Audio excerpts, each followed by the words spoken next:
Selamat datang di acara webinar di Katalis.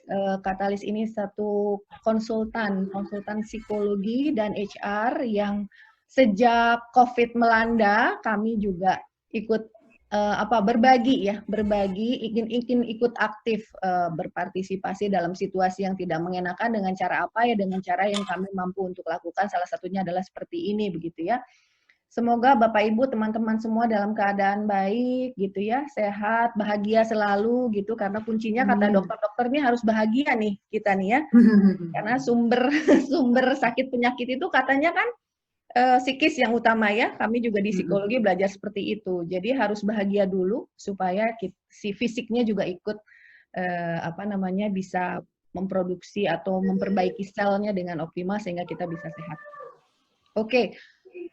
Teman-teman, saya baru baca nih tadi pagi ya, itu 15,3 juta kasus terkonfirmasi di dunia. Tapi alhamdulillahnya Indonesia tidak termasuk di 10 negara terbesar ya, alhamdulillah. Tetapi ada yang dari luar Jakarta, nanti kalau ada boleh ya tulis di chat. Tapi di Jakarta itu seperti tadi yang Dokter Andreas bilang, itu lagi naik lagi nih sekarang ya, naik lagi. Dan mungkin kalau semua pasar, semua terminal segala macam itu kita rapid atau di swab, mungkin bisa jadi zona hitam ya dok ya, karena mungkin pesertanya yang terdeteksi pasien terdeteksi COVID ini akan semakin banyak. Nah, sementara itu kita sudah harus mulai beraktivitas nih ya, karena udah mulai kelamaan di rumahnya. Terus gimana caranya ya? Anak juga sekolah juga ternyata masih harus online, tapi orang tua ini juga harus berproduktif gitu ya, untuk tetap produktif. Nah, gimana nih caranya nih ya untuk bisa tetap sehat, disiplin menjalani hari-hari meski dalam situasi yang menurut saya pribadi sih masih belum aman gitu ya. Tetapi di luar sana banyak sekali orang-orang yang sudah sepertinya abai gitu ya. Ya sudahlah, kalau kena ya kena aja lah gitu ya. Nah, oleh karena itu pada kesempatan yang baik ini sudah hadir dengan kita ini Dr. Andreas. Beliau adalah ahli paru, di belakangnya ada tulisan onkologi. Berarti kalau udah pakai onkologi berarti penyakit paru yang berat ya dok ya. Oke. Juga ada teman saya, Cynthia, beliau adalah survivor COVID. Nah, Dokter Andreas akan menjelaskan dari sisi medisnya, kemudian nanti kita juga bisa bertanya, diskusi dengan beliau, bagaimana caranya kita mengantisipasi, nanti Mbak Cynthia akan sharing pengalaman beliau, bagaimana rasanya kena COVID gitu ya. Kemudian apa saja sih yang dialami ketika COVID dan apa saja gejalanya, nanti bisa dikonfirmasi oleh Dokter Andreas juga sehingga kita dapat pemahaman yang sangat lengkap begitu ya. Nah, sebelumnya tapi saya akan bacakan dulu Dokter Andreas CV-nya. Dokter Andreas Invianto MM SP PK FISR. Gitu ya, Dok? Jangan. Kalau yang saya dapat di belakangnya ada onkologinya lagi, Dok. Tuh saya googling. Ya, googling di mana? Ada deh pokoknya.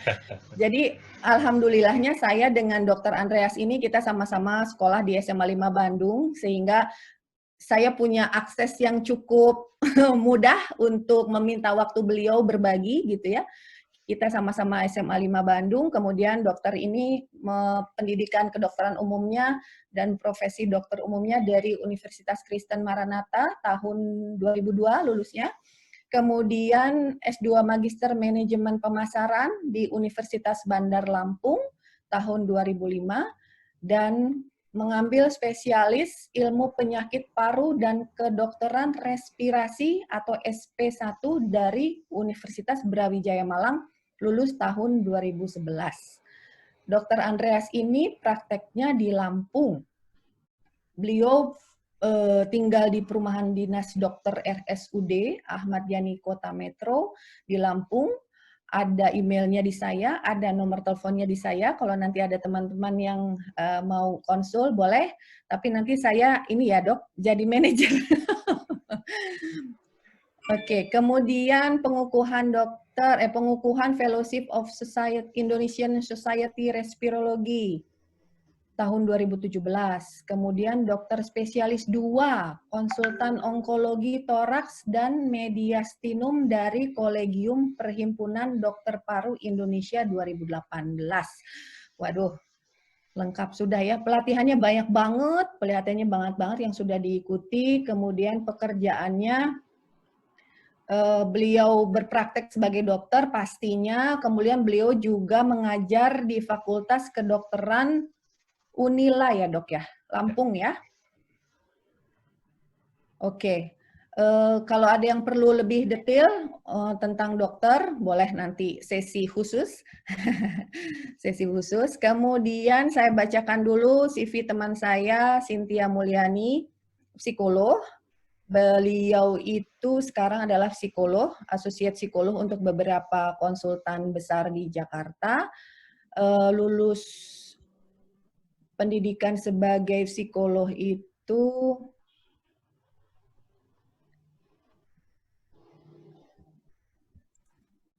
dari Surabaya ya, Sin, kalau nggak salah. Ya, dari Surabaya ya. Beliau sudah juga berpraktek sebagai psikolog cukup lama dan juga sebagai asesor untuk kementerian, BUMN, level-levelnya juga sudah yang direktur ya, tingkatnya direktur gitu. Nah, kebetulan di tahun ini, di awal tahun pada saat COVID melanda, beliau mendapatkan pengalaman untuk menjadi salah satu pasien Dr. Andre. Pasien di Wisma Atlet ya, nanti kita minta sharingnya dari beliau apa saja yang terjadi di sana dan bagaimana rasanya, kemudian bagaimana caranya kemudian menjaga kesehatan supaya tidak terkena lagi. Oke. Itu cukup rasanya ya pengantar dari saya. Kemudian teman-teman webinar kita ini serius tapi santai ya. Jadi nggak terlalu kaku. Jadi pertanyaan pun boleh, nanti raise hand boleh, mau langsung chat boleh. Tetapi supaya nanti flow-nya rapi dan teratur pada saat narasumber kita memaparkan, kami semua akan mute audionya gitu ya, supaya tidak ada background yang mengganggu penerimaan informasi yang disampaikan. Nanti ketika ada pertanyaan, kalau lupa boleh di chat langsung, ditulis di chat, atau nanti juga akan diberi kesempatan untuk bertanya langsung supaya bisa interaksi, begitu ya. Gitu.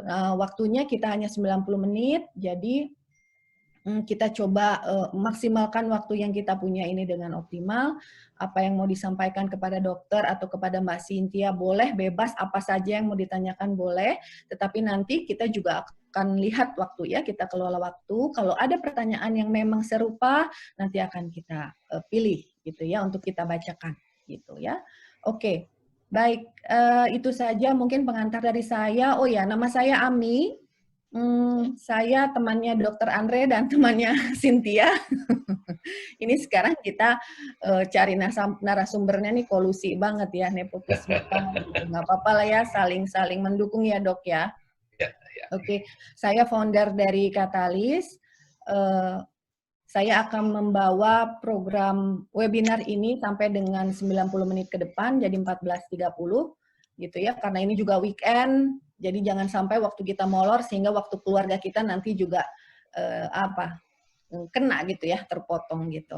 Tapi saya yakin apa yang kita dapat hari ini, siang ini akan sangat bermanfaat. Oke, baik.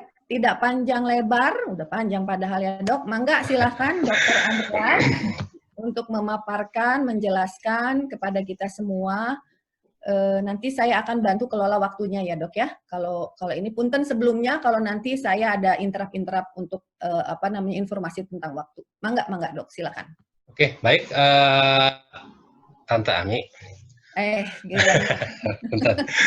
Oke, terima kasih waktunya. Saya Dr. Andreas.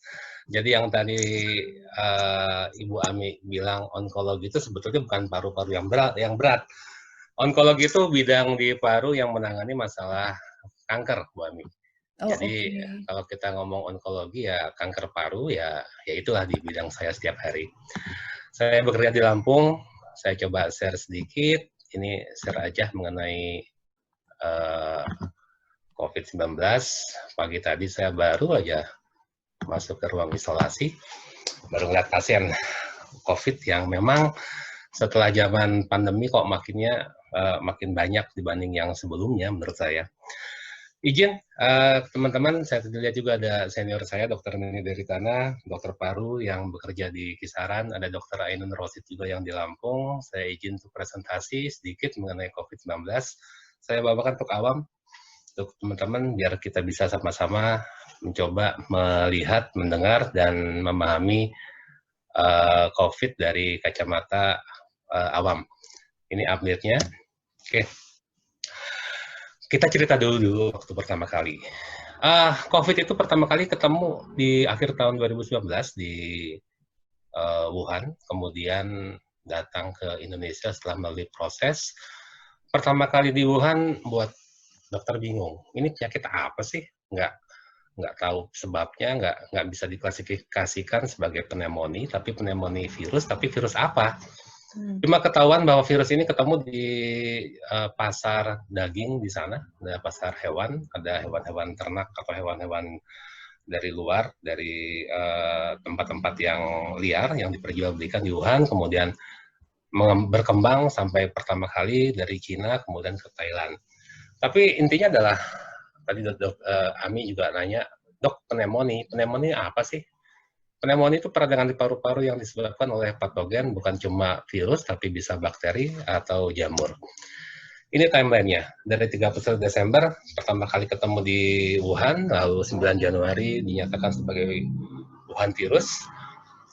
11 Januari, kasus pertama meninggal, 13 Januari, pertama kali di Thailand, keluar dari Wuhan, dan pada 31 Januari sudah spreading ke luar Wuhan. Dan ini fakta tadi malam, ada 95.418 yang confirm, hampir 100.000. Saya masih ingat bulan Maret saya disuruh ke Jakarta untuk dapat pengarahan dari Kemenkes mengenai virus corona, dan saya pikir, nggak mungkin lah ke Indonesia, ngapain juga sampai di Indonesia, tapi ternyata prediksi saya salah dan spreading. Kalau kita lihat di sini, hampir semua berwarna ungu. Saya di Lampung ada di sini, ya. Jakarta udah ungu semua. WHO bingung, asli bingung. Jadi kalau mungkin teman-teman pernah dengar dulu bahwa ada masker katanya untuk orang sehat, kemudian diganti, untuk orang sakit. Kemudian diganti lagi masker juga untuk orang sehat, kemudian diganti lagi berubah bahwa masker hanya boleh 3 lapis, kemudian jadi 1 lapis, kemudian sekarang kembali ke 3 lapis, dan sekarang semua orang wajib masker, sama seperti Kementerian juga sehat, Kementerian Kesehatan kita. Dari mulai revisi 1, revisi 2, revisi 3, revisi 4, dan ini baru beberapa hari yang lalu, ada revisi 5. Kalau Ibu Cynthia mungkin masih pakai revisi yang 3-4, jadi tadi kalau saya cerita sama beliau, masih dirawat sampai 28 hari. Nanti kita lihat perbedaan masing-masing revisi. Ini untuk gambaran umum, ini kami para dokter hanya tahu bahwa virus ini, kenapa disebut corona? Kalau kita lihat virus corona ini, ada yang seperti, di pinggirnya ini seperti mahkota, crown. Jadi dibilang corona, kenapa corona? Jadi seperti crown, seperti mahkota. Banyak genusnya, kemudian pertama kali tahun 1960.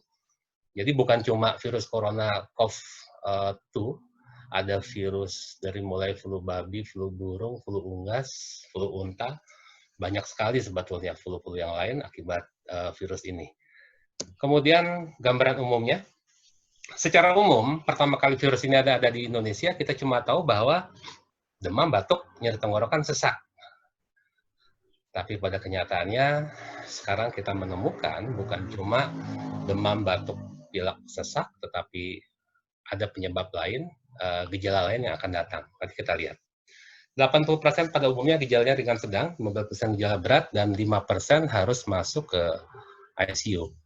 Dan hati-hati pada kasus ada penyakit jantung, DM, penyakit paru kronis, hipertensi, kanker, dan usia di atas 60 tahun. Hal inilah juga yang menyebabkan kawan-kawan dokter yang berusia di atas 60 tahun membatasi segala aktivitas untuk praktek dan memegang pasien, karena sangat-sangat dengan adanya tenaga kesehatan yang menjadi korban, kita juga membatasi bahwa 60 tahun sebaiknya tidak datang untuk membatasi jam prakteknya di rumah sakit. Ini ceritanya, ya. Jadi kalau kita lihat pertama, ini virus, analisanya adalah bahwa virus ini akan dimakan ada di dalam hewan, ya. Di sini kita lihat ada burung dan ada kelelawar. Kemudian kelelawar dan burung tersebut dimakan oleh ada monyet, ada terenggiling, kemudian berpindah ke ayam.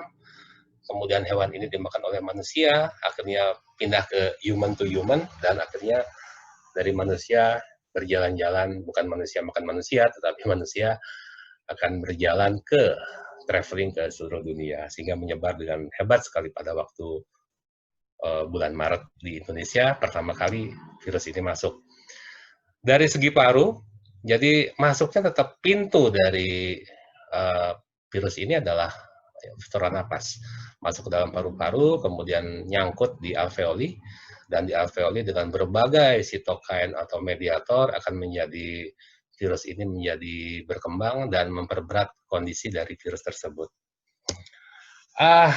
Ini pertama kali mungkin kita pernah tahu dengar ada PDP, ada ODP, ada OTG, yang waktu itu sempat buat sakit kepala para dokter dengan istilah dan orang awam, sekarang diganti. Hanya ada 3 sebetulnya, ada suspek, ada terkonfirmasi, probable. Suspek, individu dengan ISPA dan riwayat perjalanan ke daerah transmisi lokal. Daerah transmisi lokal setiap hari diupdate, ada di websitenya.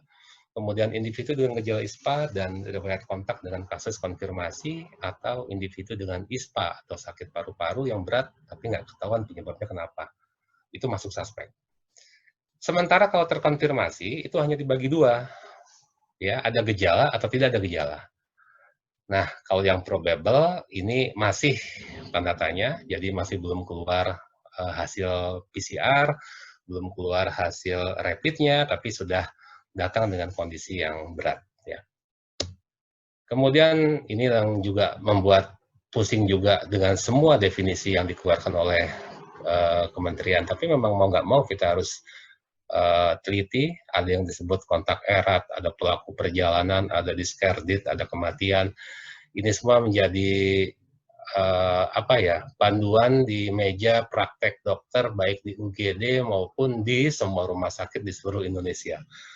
Jadi kalau ada Ibu Cynthia datang, kemudian ketemu sama Mbak Ami berdekatan, ya, waktu Ibu Cynthia masih kena COVID ini, dalam jarak waktu 1 meter atau ngobrol 15 menit atau lebih, maka Mbak Ami akan dianggap sebagai kontak erat.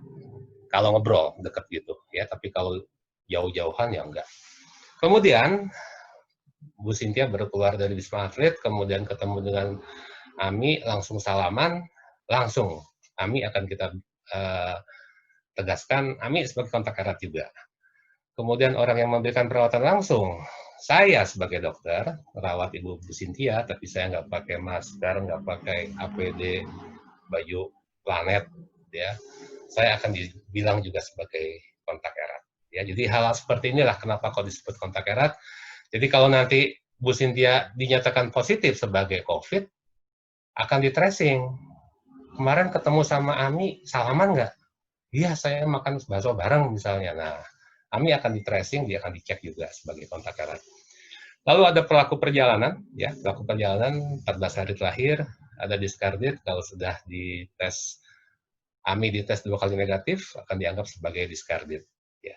Kematian kita sudah sama-sama tahu untuk yang kasus confirm atau probable yang meninggal. Ini agak repot, tapi memang harus saya sampaikan. Jadi ini kota-kota yang memang sudah termasuk lokal transmisi. Di sini ada Lampung, Bandar Lampung, dan Lampung Tengah. Ya, kemudian di sini juga kita melihat, Jawa Timur, Jogja, Kalimantan Barat, sampai Papua. Hampir semua tempat sudah menjadi daerah lokal transmisi. Ini gejala COVID-19. Gejala COVID-19, tadi kalau kita tahu yang masalah COVID-19 yang umum, ini yang tidak biasa, demam, nyeri kepala, nyeri otot, gangguan penciuman, penurunan pengecapan, nyeri tenggorokan, batuk, gangguan pernapasan, dan mual, muntah, atau nyeri perut. Ada juga diare, ada juga yang matanya merah. Ya. Barusan tadi saya ngobrol sebelum memulai acara ini, beberapa hari yang lalu ada pasien saya datang ke saya dengan kondisi tidak bisa mencium. Tidak bisa mencium, datang, saya bilang, ngapain ke dokter paru nggak bisa mencium? Kalau nggak bisa mencium kan lebih baik ke dokter THT. Tapi ternyata begitu ke dokter THT, langsung dilakukan swab, dan ternyata beliau positif COVID-19. Ya saya juga yang merawat akhirnya. Sehingga pada kasus seperti ini ternyata dengan tidak bisa mencium saja, tidak ada demam, nyeri kepala, nyeri otot, sudah bisa konfirmasi COVID-19. Ini gejala organ lain, stroke. Pasien saya ketiga adalah stroke, dia meninggal dengan COVID, ada kejang, inflamasi otak, tidak ada batuk sama sekali, tapi begitu kita lakukan swab, positif. Pada mata konjungtivitis, mata merah, inflamasi kornea, hidung tadi anosmia, nggak bisa mencium, kardiovaskular, ada pembekuan darah, vasokonstriksi, pengecilan dari pembuluh darah, peningkatan enzim hati, diare. Pada ginjal ada acute kidney injury atau gagal ginjal, dan pada neurologis atau sistem saraf adanya GBS itu orang tiba-tiba lumpuh seketika, encephalitis, ada radang otak, kejang, halusinasi, atau gangguan kesadaran. Nah, pemeriksaan penunjang yang pasti dan nomor satu akan dikerjakan dimanapun Bapak Ibu ada batuk, pilek, demam, kemudian baru pulang dari negara atau wilayah yang tadi yang saya share tadi, pasti dokter akan minta ronsen pertamanya. Karena ronsen adalah salah satu pemeriksaan penunjang yang akan dipakai untuk melakukan screening awal yang paling gampang dikerjakan. Foto torak menunjukkan gambaran pneumonia, tapi kita nggak tahu pneumonianya apa. Bisa infeksi virus, bakteri, atau jamur. Kemudian kalau diperlukan, dokter akan meminta CT scan torak. Kemudian akan dikerjakan juga pemeriksaan darah perifer lengkap, kimia darah, dan dilakukan RT-PCR, melakukan dari swab tenggorok, dari sputum dahak, atau dari apusan paru. Ini foto ronsen, ini sepintas saja, dan foto toraks, dan CT scan. Ini yang kita sebut sebagai gambaran ground glass appearance, ya. Yang putih ini, ya. Pada infeksi torak pneumonia, ini yang kita sebut pneumonia. Gambarannya rame, kanan dan kiri. Nah, screening COVID masih kita kerjakan, yaitu di anamnesis, riwayat kontak dengan pasien COVID-19. Jadi, sudah menjadi protokol bahwa semua, saya rasa nanti Bu Cynthia bisa cerita, kalau dia dinyatakan COVID, semua ditanya dari ibu, bapak, istri, kemudian tempat kerja, semua akan ditanya. Namanya tracing, akan dikejar sampai kemana dia selama 14 hari terakhir. Kemudian foto torak, pemeriksaan laboratorium, dan perlunya aktivitas screening untuk menentukan kasus dini mungkin. Kemudian pasien dengan derajat penyakit yang sedang berat berpotensi menjadi kritis sehingga meningkatkan mortalitas. Jadi screening ini kalau nanti Bapak Ibu main ke rumah sakit akan dikerjakan di pintu depan.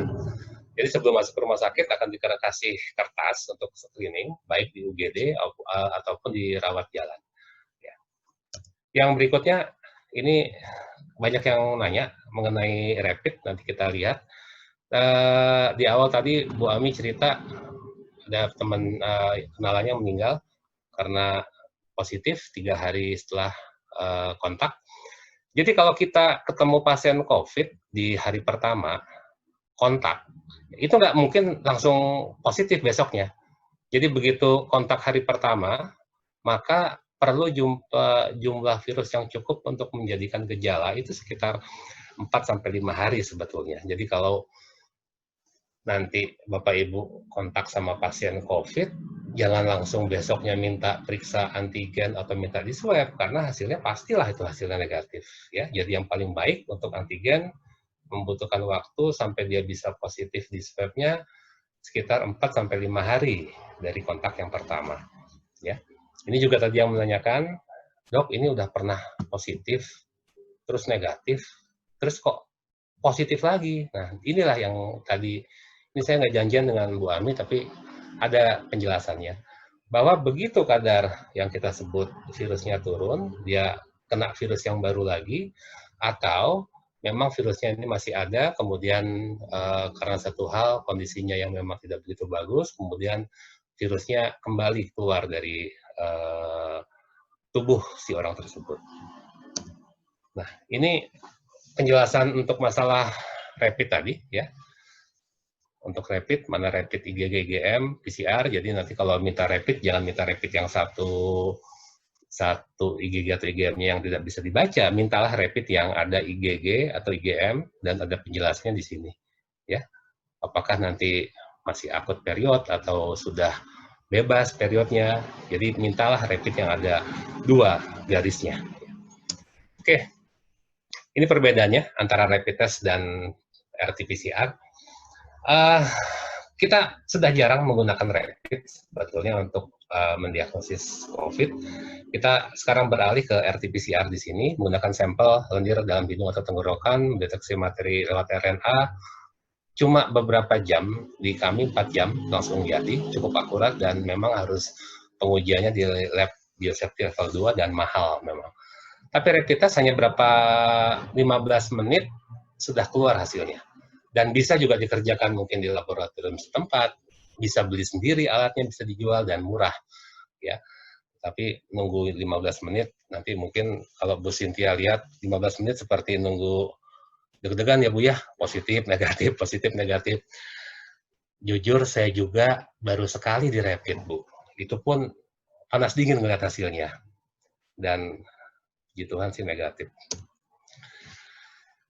Itu tentang COVID, nanti kita diskusi lebih banyak. Sekarang mengenai penyebaran.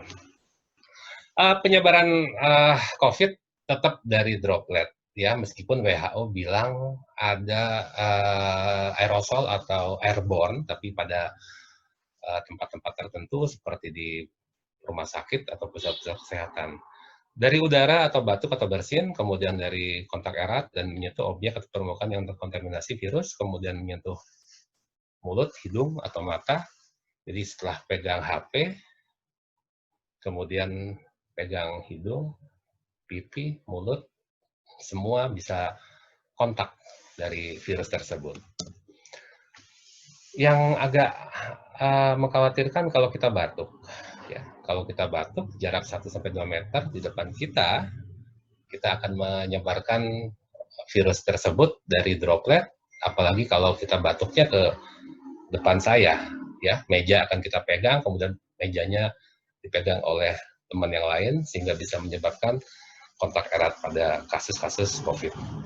Nah, ini dari Medscape pada tahun ini, ada beberapa memang penelitiannya bahwa virus ini bisa bertahan di plastik 5 hari, di aluminium 2-8 jam, di sarung tangan sampai 8 jam, di logam 48 jam, di kayu bisa 4 hari, di kaca bisa 4 hari, dan di kertas 4-5 hari. Ya, sehingga memang menjadi perhatian bagi kita semua agar bisa lebih aware terhadap benda-benda yang tersebut yang ada di lingkungan kerja. Pencegahannya belum ada vaksin sampai hari ini untuk mencegah infeksi human coronavirus. Mencuci tangan dengan rutin, menghindari menyentuh mata, hidung, atau mulut dengan tangan sebelum cuci tangan, gunakan masker di tengah keramaian, dan menghindari kontak dekat dengan orang yang sakit. Yang kedua, tetap terapkan etika batuk, lanjutkan pola hidup bersih dan sehat. Kalau makan, masakan ya karena memang basically virus ini berasal dari hewan, ya jangan pesen-pesen yang harus done, tapi well done untuk masaknya. Diet sehat, exercise cukup, tidur cukup untuk meningkatkan sistem imun, dan kalau sakit ringan cukup tinggal di rumah dan istirahat. Kalau tidak membaik atau khawatir dengan gejalanya, segera ke tempat kesehatan. Nah, ini pencegahan di kantor, ya, di tempat kerja. Mungkin nanti bisa menjadikan patokan di teman-teman yang bekerja di kantor bahwa pastikan tempat kerja bersih dan higienis, ya, mempromosikan tanda dan gejala sadar yang terjangkit. Jika ada gejala yang resiko, istirahat di rumah atau jangan ke rumah sakit.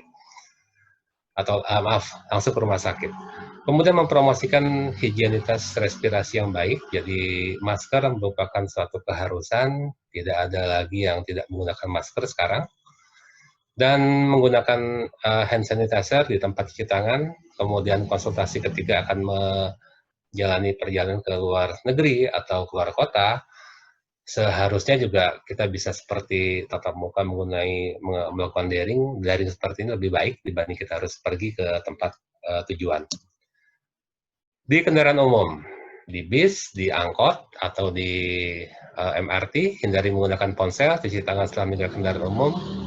Kalau bisa nggak pegangan tangan di besi ini. Hindari menyentuh wajah, hidung, mulut, dan mata. Menjauh dari orang yang batuk dan bersin. Jika Anda sakit, kenakan masker dengan benar. Dan cari jam-jam yang sibuk. Ya. Yang berikutnya etika batuk di sini. Ya. Kemudian tidak menggunakan batuk, tetap harus ada etika batuk. Dan selalu disertai tindakan hand hygiene. Ya. Ini satu contoh batuk yang baik. Seperti vampire. Atau seperti anak-anak kita. Nah, jadi batuknya batuk kekinian. Ya. Kapan kita menggunakan masker? Masker sebetulnya bisa dipergunakan dimanapun di luar. Apakah masker kain atau masker 3 lapis atau masker medis, saya tetap menganjurkan kalau bisa ada rezeki ya masker medis lah. Orang sehat jika merawat seseorang dengan suspek infeksi COVID di tempat keramaian, jika batuk atau bersin atau sakit, dan hanya efektif jika dikombinasikan dengan hand hygiene dan mengetahui cara penggunaan dan pembuangannya dengan baik dan benar. Ya, ini yang menjadi titik dari penggunaan masker karena kita sering tahu setelah dipakai di tempat di meja, di kursi, bukan di tempat sampah. Ya. Ini ada juga satu dari klorin. Kalau kita tahu sering nyemprot-nyemprot, ada bilik desinfektan, useless, sangat-sangat tidak baik menurut saya. Ya kalau kena kulit bahaya, jadi lebih baik kalau mau menggunakan desinfektan hanya pada baju, celana atau pakaian atau tas silahkan, tapi tidak untuk kulit kita.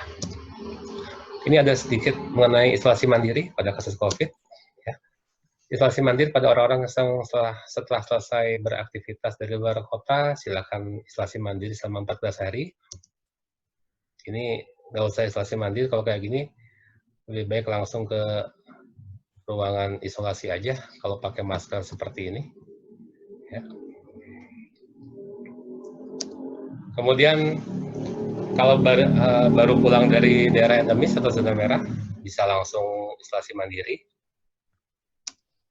Seseorang dari luar negeri juga, seseorang yang kontak dengan penderita COVID-19,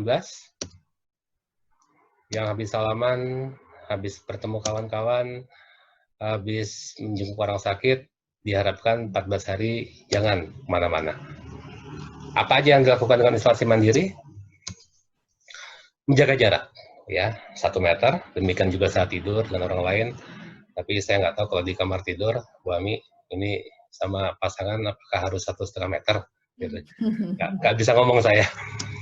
Kemudian tidur 6-8 jam sehari, ya tidur yang cukup.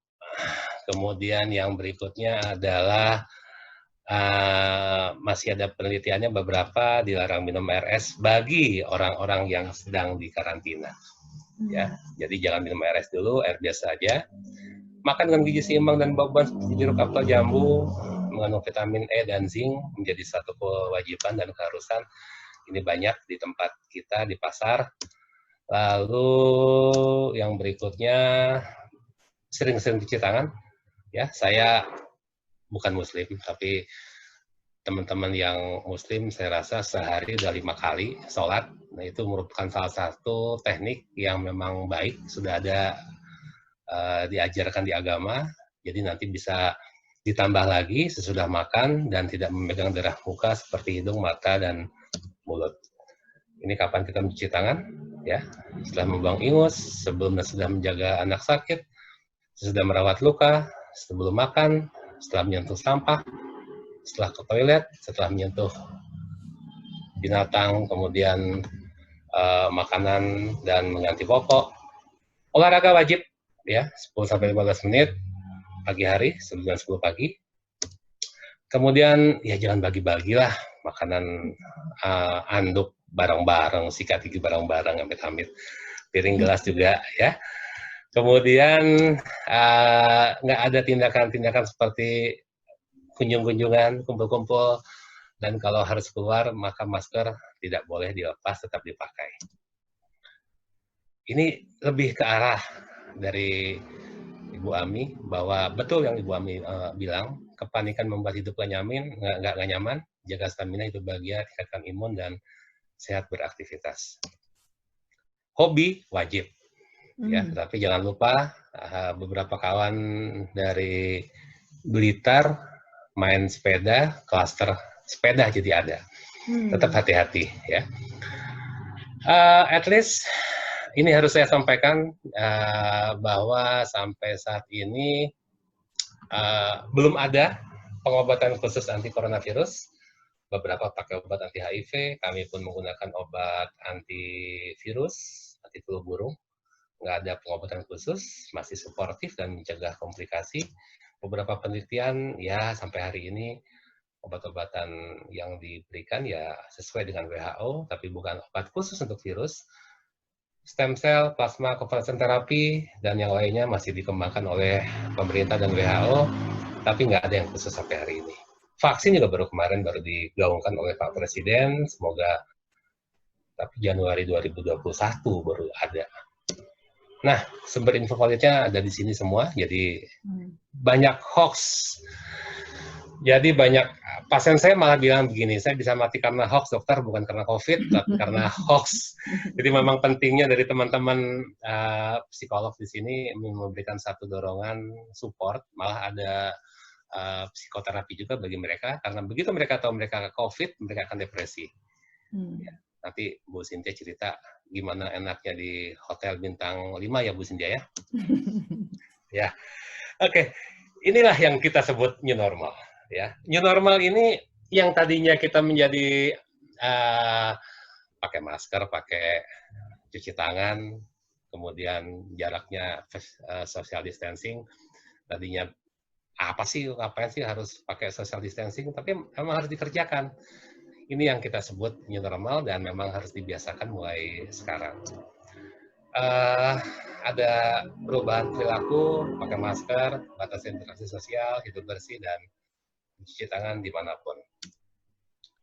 Ini dirangkum, ya. Jadi makan makanan yang bergizi, yang seimbang, rajin olahraga, cuci tangan, Ibu Budi, Bapak Budi, kemudian pakai masker atau penutup mulut, jangan menyentuh mata, hidung, telinga. Kemudian apabila demam dan sesak napas, segera pergi ke vaskes terdekat. Terima kasih dari yang bisa saya sampaikan. Nanti sesi tanya jawab. Saya menyampaikan bahwa baik saya maupun mereka yang perang, ya semua punya keluarga.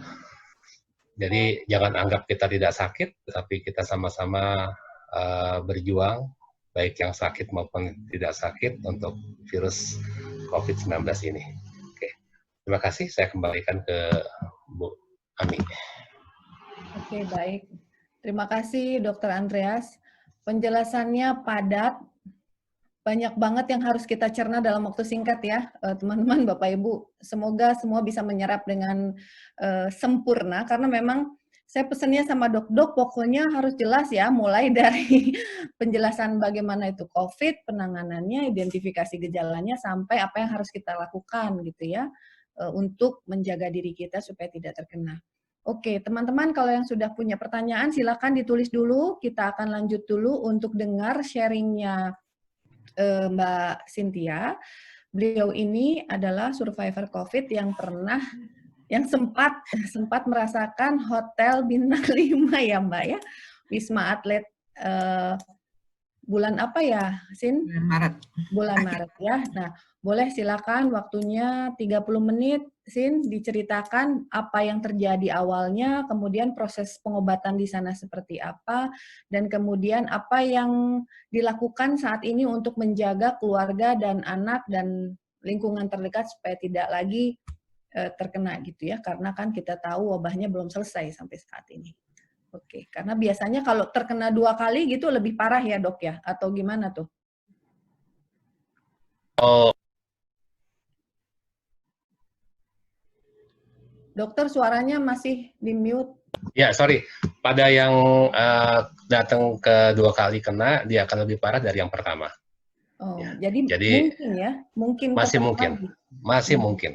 Oh, oke. Nah, itu dia. Jadi, monggo silakan, Sin. Oke. Waktunya 30 menit Ya. ya. Oke, mangga. Oke, terima kasih Mbak Ami, Pak Dokter, dan teman-teman sekalian. Ya, saya di sini mungkin akan berbagi sedikit aja deh pengalaman gitu ya. Kebetulan saya dapat kesempatan gitu ya kena COVID ini berdua dengan suami. Itu awal-awal COVID ada di Indonesia gitu ya. Kalau kita mungkin awalnya tahu Maret awal itu baru ada beberapa pasien yang mulai heboh gitu ya terkena COVID di Indonesia. Nah, saya sendiri pada saat merasakan sakit itu sekitar mungkin pertengahan Maret gitu.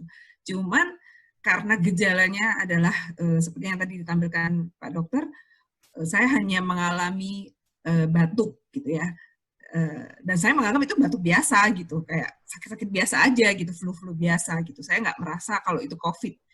Kemudian, tapi ternyata setelah saya akhirnya dinyatakan positif, saya baru menyadari bahwa sebelum saya batuk, itu saya ternyata punya gejala-gejala yang sebenarnya mengarah ke COVID gitu. Seperti saya kehilangan indera pengecap gitu ya. Karena saya makan, suatu hari saya makan yang saya merasakan kok nggak ada rasa asin, nggak ada rasa manis gitu. Saya merasa aneh gitu, ini kok kenapa gitu kan. Sampai saya akhirnya ngaca, lidah saya putih-putih gitu, oh mungkin panas dalam gitu. Tapi karena waktu itu saya juga nggak merasa sakit-sakit yang gimana-gimana, akhirnya saya merasa ya mungkin agak panas dalam gitu aja. Sampai hari Selasa saya mulai merasakan, Rabu dan Kamis saya masih sempat bekerja dan interview orang. Hari Jumat saya merasa tidak bisa mencium bau. Jadi saya biasa mencium lap yang biasanya saya semprot wangi, tapi hari itu saya nggak bisa mencium gitu. Sampai beberapa ini saya cium kok nggak tercium gitu. Tapi saya tidak merasa bahwa itu gejala COVID gitu, karena pada saat itu juga saya belum tahu gitu. Nah, Jumat malam saya mulai batuk. Batuk biasa karena saya merasa ya kadang-kadang memang mungkin saya lagi nggak enak badan dan saya flu, batuk gitu. Tapi nggak ada gejala-gejala yang demam dan sebagainya, enggak. Kemudian sampai minggu depannya saya masih batuk terus. Saya minum obat dari dokter yang ya saya beli ini aja ulang resep gitu ya. Kemudian itu nggak baik-baik sih batuknya, maksudnya batuk, pilek juga nggak sampai meler pilek gitu, enggak gitu. Nah sampai di minggu depannya hari Senin Selasa suami saya masih kerja, hari Rebo tiba-tiba suami saya sakit. Dia mulai demam dan dia mulai batuk. Tapi batuknya nggak separah saya gitu. Dia cuma demamnya mulai 37 lebih sampai 38. Akhirnya 38 terus. Nah, dia mulai sakit hari Rabu. Saya tetap merasa kita nggak kena COVID gitu ya. Saya merasa tidak kena COVID gitu ya. Jadi saya meminta suami karena dari sejak Rebo sampai Sabtu dia masih demam terus. Meskipun udah dikasih obat batuk dan obat-obat penurun panas, ya turun sebentar tapi akan demam lagi. Sampai akhirnya saya bilang hari Sabtu saya minta dia untuk tes darah. Saya khawatir dia kena DBD atau tipes gitu ya. Dan ternyata hasil tes darahnya hari Sabtu itu menyatakan semuanya negatif. Nah, karena dari situ negatif, kami bingung gitu. Ini kenapa nih negatif tapi kok panas demamnya nggak turun-turun gitu kan. Akhirnya mungkin pada saat itu juga COVID ini kan masih sesuatu yang masih menjadi momok lah buat kita semua gitu ya. Yang saya sendiri merasa memang kok gejalanya ada batuk, demam, gejala COVID gitu kan. Cuman kita pasti menolak gitulah, kita pada saat itu nggak mungkin lah, kita nggak mungkin kena COVID gitu. Nah, pada saat itu, tapi karena saya mau ke dokter, mau ke rumah sakit itu, kita takut terus terang pada saat itu karena banyak informasi yang, wah di rumah sakit banyak yang ditutup, atau di rumah sakit banyak yang ditolak, kita nggak bisa datang ke sana. Terus kita bingung gitu, kita harus kemana nih gitu kan, mau memeriksakan bener ini sakitnya kenapa gitu. sampai akhirnya saya mencoba menghubungi 119 ya pada saat itu, dan tapi kita tidak menemukan jawaban yang memuaskan sebenarnya, karena ya mereka menyarankan kita ke puskesmas, sedangkan kita juga takut gitu, ke puskesmas lebih banyak orang, nanti kita nggak sakit jadi benar-benar ketularan COVID gitu. Nah, jadi kita dilema banget pada saat itu. Terus sampai hari Senin depannya lagi, itu kami mencoba untuk menelpon salah satu rumah sakit yang dekat tempat tinggal kami, Rumah Sakit Putri Indah. Di situ kita coba tanya, bisa nggak sih kalau kita mau periksa? Dan kebetulan bisa. Memang ada screening awal di situ, kemudian kita diarahkan ke IGD, dan dokter di situ menyarankan kita ronsen dan tes darah. Hari Senin kita lakukan itu, hasilnya keluar, dokter minta Selasanya kita harus balik. Nah, kita balik, memang hasilnya kalau hasil saya sendiri, hasil ronsen, ada bercak pneumonia-nya, tapi nggak terlalu kuat gitu. Dan saya tidak disarankan untuk CT scan. Sedangkan suami saat itu hasilnya memang terlihat lebih pneumonia-nya lebih luas gitu. Dan dia disarankan untuk CT scan. Nah, hari Selasa saya datang ke dokter mengatakan ya sebaiknya CT scan gitu. Nah, saya awalnya juga masih merasa, karena saya tuh nggak demam sama sekali, jadi saya masih merasa saya nggak COVID gitu. Nah, tapi akhirnya karena suami periksa dan saya juga batuk, ya akhirnya kita berdua periksa CT scan. Dan ternyata memang dari hasil CT scan ada yang namanya tadi GGO ya dok ya, ground glass opacity gitu. Dan itu katanya adalah ciri khas dari COVID. Jadi pada saat itu kita langsung memutuskan, kita harus karantina di mana nih gitu. Karena di rumah saya kebetulan ada tante saya yang umurnya sudah 80 tahun ke atas. Kemudian kami juga punya 2 putri gitu yang sudah umur 20-an. Dan kami takut pasti bisa menular kan. Jadi akhirnya kita memutuskan pada saat itu kebetulan Wisma Atlet baru buka. Jadi kita persiapkan semua di rumah pada saat itu. Hari Rabu pagi kita langsung berangkat ke Wisma Atlet berdua, saya dan suami. Nah, saat itu sih suami memang kondisinya lebih jelek dari saya karena dia demam, kemudian juga agak sesak napasnya sudah mulai terlihat gitu. Cuman kita juga bingung nih, gak ada pilihan. Kita mau berangkat ke rumah sakit, ke Wisma Atlet. Naik kendaraan umum, kayaknya kok ya, wah gimana gitu ya, nanti nularin orang. Terus kalau mau, pada saat itu sebenarnya kita awalnya tidak mau lapor gitu ya, kepada Dinas Kesehatan. Kita nggak lapor ke RT RW gitu. Tapi ya Tuhan punya rencana lain. Malam sebelum saya berangkat, Rabu pagi saya berangkat, malamnya anak saya yang kecil mulai nggak enak badan dan dia mulai agak batuk. Gitu. Jadi akhirnya saya berpikir kalau saya dan suami udah pasti positif, sedangkan kalau anak saya kan belum jelas gitu. Jadi akhirnya saya bilang kalau kita pergi nanti siapa yang ngurus dia gitu kan. Akhirnya mau nggak mau saya lapor ke pihak RT RW dan mereka menindaklanjuti dengan dinas. Tapi saya memutuskan tetap hari Rabu itu saya berangkat dengan suami ke Wisma Atlet. Nah, kebetulan orang dinas akhirnya menindaklanjuti dan mereka melakukan swab hari Kamisnya kepada orang-orang yang ada di rumah saya. Dan memang hasilnya semuanya masih negatif. Saya nggak tahu tuh dok, apakah itu memang sudah masanya atau belum tuh untuk penularan gitu ya. Nah, setelah sampai di Wisma Atlet, ya kami sebenarnya hanya memang pada saat itu yang namanya rumah sakit darurat dan kita memang benar-benar situasinya masih darurat di sana. Masih ada keterbatasan dokter, perawat, jadi kita cuma ditaruh di lantai, pada saat itu saya di lantai 8, ditaruh di kamar, terus nggak ada informasi apa-apa, kita pokoknya di dalam kamar aja, nggak boleh keluar-keluar gitu. Kita makan diantar, awal-awal diantar, tapi lama-kelamaan karena semua satu lantai sudah cukup penuh, akhirnya kita harus ngambil makan sendiri di tempat perawat gitu. Nah, ya pokoknya kita di situ dan kita nggak ada kunjungan dari dokter gitu ya. Maksudnya kalau kita bayangkan bahwa kalau kita di rumah sakit pasti ada pengobatan yang jelas, ini nggak ada gitu. Memang di awal sudah dikasih tahu kalau ibu dan bapak merasa membutuhkan bantuan medis, ini di sini bukan tempatnya. Gitu. Tapi karena kita juga nggak ada pilihan karena pada saat itu kita sudah tadinya mau masuk ke RSPAD, tapi terus di sana penuh dan susah gitu kan. Akhirnya ya sudahlah lebih baik di Wisma Atlet karena saya berpikir kalau kita karantina di rumah itu juga kita bingung gitu. Maksudnya apa nih yang harus pengobatannya seperti apa? Sedangkan kan pada saat itu memang sudah digembar-gemborkan bahwa kalau udah kena COVID nggak boleh ketemu siapa-siapa, harus karantina di dalam gitu. Jadi menurut saya lebih baik saya ada di situ gitu. Kalau ada apa-apa, jadi saya masih ada yang menolong gitu.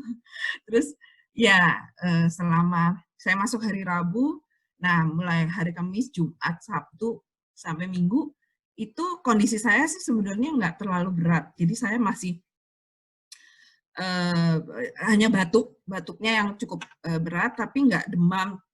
Yang saya rasakan pada saat itu lebih kepada lambung yang rasanya makan tuh nggak enak, bukan mual, tapi lebih ke kembung gitu, nggak enak. Nah, kalau saya itu tensi darah, memang saya ada hipertensi, tensi darah saya itu tinggi terus dari awal saya diperiksa di Rumah Sakit Puri Indah itu saya 150 terus atasnya. Nah, kalau suami itu yang lebih berat karena dia itu benar-benar yang sampai nggak berani bangun, dia lebih banyak tiduran sambil apa ya, kalau dia bergerak sedikit dia batuk dan dia sesak napas gitu. Jadi dia lebih banyak merenung aja, merenung aja di situ. Sampai saya ya maksudnya gini, saya juga agak worry-nya adalah dia benar-benar yang nggak mau beraktivitas gitu, sampai pegang handphone apa segala juga lebih banyak dia tidur gitu. Jadi saya malah udah saya cuman berdua gitu ya, satu kamar dengan dia, nggak ada yang diajak bicara gitu. Terus kita juga nggak dikunjungin dokter, perawat juga kita nggak dikunjungin gitu ya. Jadi kalau pada saat itu kondisi suami seperti itu, saya akhirnya harus mendatangi si perawat dan saya minta bisa nggak sih diperiksa, ini kok kondisinya begini, kok dia demamnya nggak turun-turun gitu, meskipun udah dikasih paracetamol terus, dia tapi nggak turun-turun gitu demamnya. Dan akhirnya ada satu kali dokter paru yang datang pada saat itu, dicek-cek memang saturasi oksigen dan ininya memang dia agak lebih jelek dari saya. Dan akhirnya demamnya itu turun sendiri di hari Senin depannya. Nah, kebetulan kami di sana juga nggak dikasih obat apa-apa awalnya. Kami kebetulan membawa antibiotik yang diberikan oleh dokter dari Rumah Sakit Puri Indah. Jadi kita minum itu sendiri. Vitamin juga kami bawa sendiri. Jadi di awal-awal di Rumah Sakit Darurat COVID, Wisma Atlet ini juga memang obat juga masih terbatas gitu. Nah, tapi akhirnya setelah hari minggu depannya itu kita kondisi sudah mulai membaik dan suami saya panasnya sudah mulai turun, kemudian kita dikasih obat pengencer dahak sebenarnya sama Wisma Atlet akhirnya, dan asitromisin ya dok ya, itu antibiotiknya. Nah setelah minum obat pengencer dahak ini, jadi kita akhirnya bisa mengeluarkan dahak dan itu mending gitu. Akhirnya Ambrosol dan asitromisin itu kita udah agak baikan. Nah, setelah agak baikan, hari ke-10 lah kita di situ tuh sebenarnya kita udah mulai enak gitu, udah mulai biasa lah. Batuk masih ada tapi sudah nggak berat gitu. Cuman ketika kita masuk di sana memang kita belum ada yang namanya rapid, belum ada namanya swab gitu. Jadi kita baru di rapid itu hari ketiga kita masuk ke sana. Dan hasilnya keluar 15 menit kemudian adalah negatif. Kita semua berdua masih negatif. Meskipun dengan gejala dan sakit yang sudah seminggu lebih gitu ya, kita masih negatif. Nah, hari ke-7 kita diulang. Hari ke-10 kita diulang rapid. Dan ternyata hasilnya positif gitu. Jadi kami nggak boleh pulang. Dan kami harus naik ke lantai atas untuk diisolasi di ruang yang semuanya positif gitu. Dan ditambah 14 hari lagi gitu. Nah, kita semua naik ke atas. Nah, di sana sih kondisi kita sebenarnya sudah mulai baik. Artinya kita udah nggak merasakan sakit, nggak sesak napas, sudah lebih nyaman lah gitu ya. Secara kesehatan kita sudah lebih nyaman. Cuman ya kita ya bisa berolahraga. Kalau di atas tuh kita malah bisa keluar, bisa berolahraga di lantai 16 dan 32, di tempat terbuka gitu, bisa berjemur dan sebagainya. Dengan kondisi yang sudah mulai enak gitu. Nah, tapi ternyata setelah di sana, ya kita mulai berkumpul dengan semua orang yang positif di sana sebenarnya. Nah, kita mulai bertanya-tanya nih, kok kita nggak dikasih obat apa-apa ya sebenarnya di sini gitu kan. Ternyata ada beberapa teman saya dikasih kloroquine, dikasih bermacam-macam lah gitu ya. Tapi ada yang dikasih, ada yang enggak gitu. Nah, kita sendiri sempat, wah kok kita nggak dikasih ya, nanti kita nggak baik-baik nih, yang lain baik kita nggak baik-baik gitu kan. Terus sempat kita minta gitu, terus perawatnya bilang ya nanti Bu, nanti diperiksa dokter dulu, nanti akan diinikan oleh dokter. Dan ternyata dari teman-teman saya minum itu ternyata efek kloroquine luar biasa ya. Jadi bukannya malah enak, malah ternyata mereka banyak yang nggak bisa makan, banyak yang apa namanya, ada yang halusinasi, ada yang badannya sakit semua dan sebagainya. Terus kami mendengar itu akhirnya gini, kita nggak jadi minta deh, obatnya kita nggak jadi minta gitu. Kita kita pas aja lah, pokoknya kita minum vitamin sendiri gitu ya. Akhirnya kita nggak pakai obat-obat apa-apa lagi gitu. Jadi kita pokoknya ya makan makanan sehat dan minum vitamin itu aja. Terus ya udah sampai hari kita naik ke atas 1 minggu kemudian kita di swab. Itu di sana di awal-awal April itu baru ada swab. Swab itu hasilnya baru keluar seminggu kemudian. Dan ternyata suami saya keluar hasilnya negatif. Sedangkan saya keluar hasilnya, sedangkan saya punya nggak keluar hasilnya. Setelah saya tunggu 3 hari, akhirnya saya bilang, pokoknya keluar nggak keluar, saya ini deh, saya minta pulang deh gitu. Dengan keyakinan bahwa saya juga pasti negatif gitu. Dan memang karena pada saat itu saya nggak tahu kebijakan di Wisma Atlet itu berubah-ubah. Jadi pada saat rombongan kami yang di lantai atas ini, ternyata begitu swab sekali negatif langsung boleh pulang. Padahal kan harusnya aturan WHO 2 kali negatif pada saat itu. Terus akhirnya ada inisiatif dari puskesmas di sekitar rumah kami yang mau melakukan swab lagi gitu untuk yang kedua kalinya. Jadi saya bilang ya udah pokoknya saya pulang aja, mendingan saya swab di rumah gitu, karena kok ini hasilnya nggak jelas gitu, antara nggak keluar, hilang atau apa, nggak ada kejelasan gitu. Dan saya harus menunggu sampai kapan, karena saya juga worry gitu, karena di lantai itu semuanya orang positif, sedangkan suami saya sudah nyatakan negatif. Dengan saya sendiri takut juga ketularan lagi kan kalau dengan berkumpul sesama yang positif, di mana di situ juga ternyata saya tidak pernah melihat public area itu dibersihkan gitu. Jadi benar-benar yang ya kita harus jaga diri banget gitu, nggak bersentuhan dengan siapapun gitu. Nah dari situ akhirnya saya minta pulang dan akhirnya kita diperbolehkan pulang. Nah sampai di rumah besoknya saya dapat kabar bahwa hasil saya ternyata positif masih. Dan saran mereka adalah ya saya harus jaga jarak, harus isolasi sendiri dan sebagainya gitu. Nah kemudian saya 2 hari kemudian dites lagi swab lagi oleh puskesmas. Ternyata saya negatif, ternyata suami saya menjadi positif dok, gitu. 2 kali tes lagi. Tapi, nah ini yang saya nggak ngerti nih. Ada yang bilang harusnya tes itu berjarak beberapa hari setelah tes pertama langsung tes lagi gitu. Tapi kalau kita sih ngalaminnya tes swab itu bedanya seminggu gitu. Suami saya 2 kali positif, saya 2 kali negatif. Jadi saya udah bebas. Disarankan saya nggak boleh satu kamar, harus jaga jarak. Tapi ya susah ya dok ya di rumah gitu. Akhirnya ya tetap aja ya kita cuma berdoa dan yakin bahwa itu mungkin sisa-sisanya dari ininya aja deh virus gitu ya.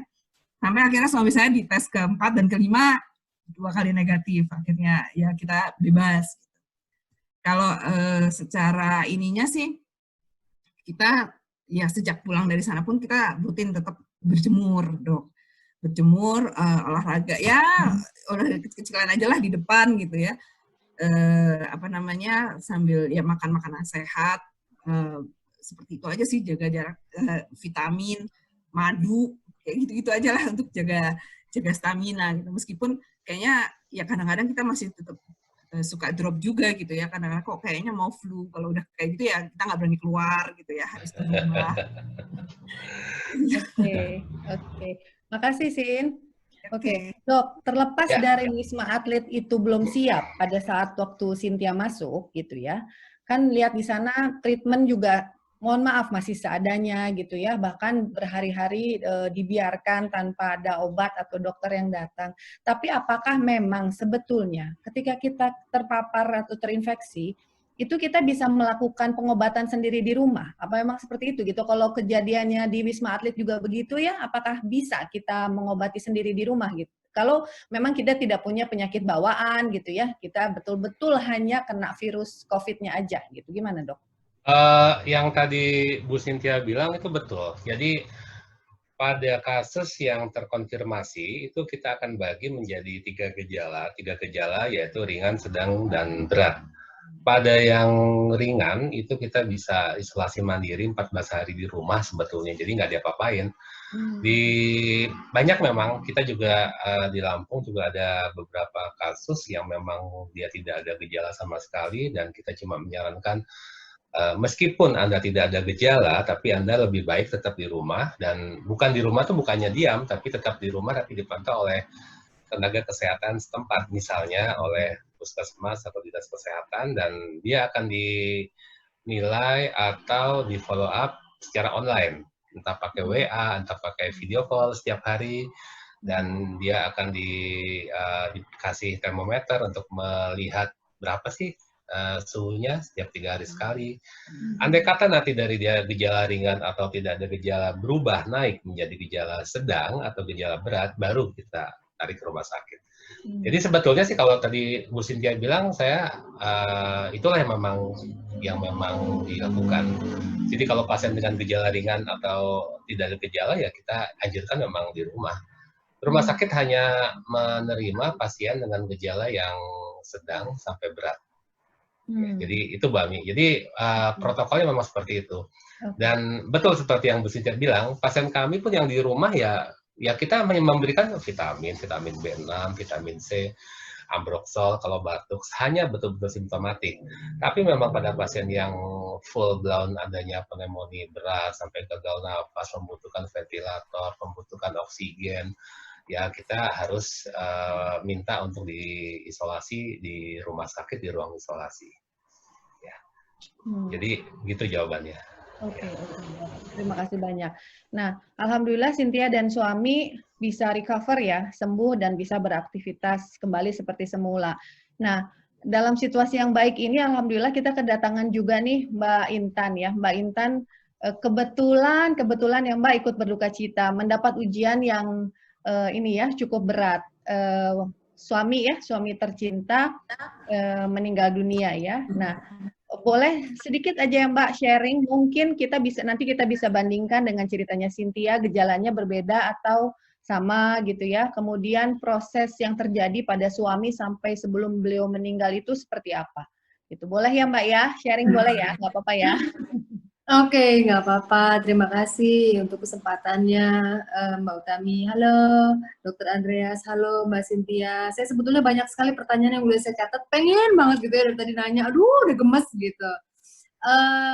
Kalau masalah gejala-gejalanya, makanya saya tertarik banget untuk mengikuti webinar ini karena saya pengen tahu banyak gitu soal COVID ini sebetulnya apa sih, kok kayak perpaduan HIV sama SARS ya, itu kalau menurut saya orang awam. Terus kalau untuk suami sendiri, infeksi paru-paru itu hanya sedikit, karena ternyata TB juga pun masih kan diambilkan, selain yang apa sih parunya atau apa, saya nggak ngerti itu, pas keadaan di ICU MMC, itu sudah dalam keadaan koma tidak sadar. Itu awalnya sih sebetulnya bukan karena paru-paru, tapi karena memang infeksi yang sudah lama ada di otaknya. Cuman mungkin ya kadang-kadang kita pusing biasa kali gitu, tidur juga enak kok, tidur juga hilang kok, pasti kan gitu. Sampai suatu titik dia merasa badannya nggak enak, terus olahraga, begitu olahraga ternyata orang kalau habis olahraga harusnya kan memang istirahat dulu, diem dulu, ini dia langsung naik tangga, 6 anak tangga dari bawah jatuh dan kena geger otak. Begitu di CT scan, geger otak sedang di sebelah kiri. Sementara yang menyebabkan dia jatuh itu bukan karena, ini panjang sebetulnya runutan ceritanya, yang menyebabkan dia jatuh bukan karena habis olahraganya, tidak, tapi ternyata begitu di CT scan yang sebelah kiri itu memang ada pendarahan kecil geger otak yang tidak perlu dilakukan pembedahan, namun sudah ada titik hitam yang memang di sebelah kanan yang sudah lama ada, cuman tidak terdeteksi atau tidak diketahui atau tidak, memang kita kurang aware kali ya, karena kan kita namanya juga di kepala kan, kalau kita ngerasa pusing, enek, mual, ya udah paling biasa lah pusing, minum obat, tidur, hilang, istirahat, terus sampai akhirnya belum terdeteksi ke arah ke situ, belum kita dalamin kenapa sebabnya si titik hitam ini apa ya, entah itu kanker kah, tumor kah, atau infeksi kah, kita belum tahu. Tapi kita konsentrasinya ke luka baru yang waktu itu terjadi di awal di bulan Desember. Cuma lama-lama akhirnya itu yang menyebabkan dia kejang itu adalah infeksi yang sudah lama ada di otaknya. Sampai akhirnya kejang kedua terjadi itu posisinya di bulan Februari tanggal 16, saya masih ingat banget. Sampai akhirnya ya sudah dia kejang di UBIN dan nggak tahu gimana lah ya, sampai akhirnya dua tangannya patah kiri kanan, yang kanan patah tanpa harus bisa dioperasi, nanti juga sembuh sendiri. Yang kirinya bonggolnya itu belah 4, belah 4 dan itu dislokasi ke belakang. Dan itu sakitnya luar biasa. Itu efek dari kejang dia ada di lantai. Which is itu ada saya gitu. Saya sendiri juga, begitu di CT scan kok belah 4, kenapa ya? Orang dokternya sampai bilang, Bu, ini tabrakan. Nggak mungkin dong. Kalau tabrakan, masa badannya baik-baik saja, kan ibaratnya gitu. Jadi runutannya lumayan panjang sebetulnya. Sampai habislah, oke, kita lakukan operasi secepat mungkin untuk tangannya itu, karena dari tangan yang tidak diobatin itu kan sakitnya luar biasa, kan belah 4, dislokasi ke belakang pula gitu, kiri dan kanan. Yang kanan masih bisa digerakin, tapi yang kiri, sakitnya luar biasa, sampai mau masuk ke MRI nggak bisa tangannya. Terus di CT scan juga pun nggak terlalu kelihatan, aduh gimana ya caranya, tapi which is dari CT scan MRI sempat masuk sedikit lah di gimana pun caranya, harus bisa nih gimana nih. Akhirnya ya udah ketahuan bahwa yang tangan kirinya itu bonggolnya belah 4 dan dislokasi ke belakang, langsung kita lakukan operasi. Habis selesai dioperasi sudah, orang harusnya kan habis selesai operasi 2 minggu kan menurun ya sakitnya kan, ini kok setiap malam malah makin sakit, terus teriak-teriak, jejeritan, badan aku sakit semuanya, yang sakit yang mana, sampai nggak bisa dijelasin gitu. Nah aku tuh nggak berpikir kalau ini adalah dampak dari infeksi otak yang memang tidak terdeteksi, nggak tahu gimana lah ya, sampai akhirnya di tanggal 8 Maret ada runutannya semuanya. Dia sudah ada di lantai nggak bisa bergerak, pipis tidak terkontrol, sampai lama-lama penurunan kesadaran. Begitu dibawa ke rumah sakit, pakai ambulans, itu juga tangannya biasanya kan diginiin kan masih aduh kan gitu. Ini kok nggak ada reaksi ya. Udah deh kita panggil ambulans, sampai akhirnya di MMC dideteksi lah itu, panasnya makin tinggi. Jadi setelah operasi itu memang panasnya ada demam dikit. Terus kalau memang batuk, memang dia suka gitu-gitu. Memang kan perokok aktif, dari zaman kami pacaran memang beliau perokok aktif. Dan sudah mengurangi intensitas rokoknya gitu. Dari 1 bungkus sampai bisa jadi 1 bungkus 1 hari, sampai bisa jadi 1 bungkus 3 hari gitu kan, lumayan tuh 3-4 hari lah gitu. Nah sudah begitu deteksi di rumah sakit yang ketika beliau sudah tidak sadar, bingung nih kita semuanya karena kalau dibilang DB cikungunya tadinya hampir diperkirakan itu cikungunya, tapi ternyata negatif. DB tipes negatif.